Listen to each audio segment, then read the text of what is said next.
ఆత్మబంధువులందరికీ నా ప్రణామాలు. ఈ లా అంటే అదేదో కాదు, మన జీవన సూత్రం, అతి ముఖ్యమైన జీవన సూత్రం. మనం ఏమిస్తామో దాన్ని పొందుతాం. What you give out you get back. మనం ఏమిస్తాము, మన దగ్గర ఏముందో అది ఇస్తాం. మన దగ్గర ఏముందనేది చాలా ఇంపార్టెంట్. మనకి ఏం కావాలో అది కోరితే రాదు, మనం ఏం కావాలో అది కోరుకుంటే రాదు. మనం ఏమిస్తామో అది వద్దన్న వస్తుంది. ఇది లా. అయితే ఈ మధ్యనే నేను నిన్న ఒక మన భారవి గారు పత్రిజీని ఇంటర్వ్యూ చేస్తున్నప్పుడు ధ్యానానికి పెట్టుబడి ఉండాలా అని అడిగారు.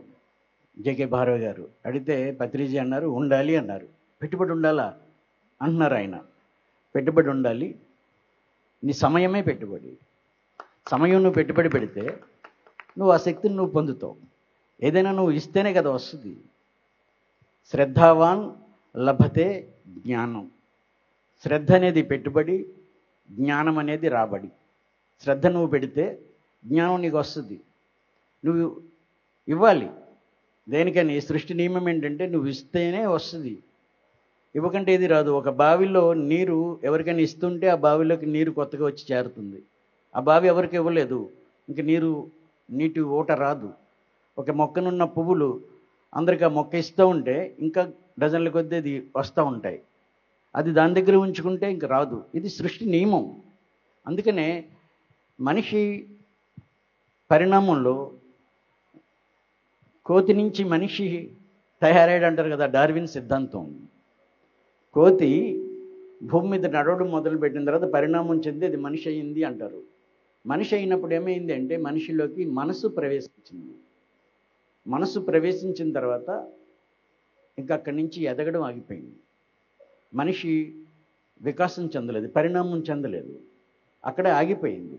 మనసు ఏం చేస్తుంది అంటే అడుగుతుంది ఇంకా కావాలి, ఇంకా కావాలి, ఇంకా కోరుతూ ఉంటా మనం కోల్పోతూ ఉన్నాం. ఈవేళ సమస్య అంతటికీ కారణం ఏంటంటే మనిషి తనకి కావాలని కోరుకుంటున్నాడు తప్ప తను ఏం చేయాలి అది చేయడం లేదు. తను చేయవలసింది చేస్తే తనకి కావాల్సింది వస్తుంది.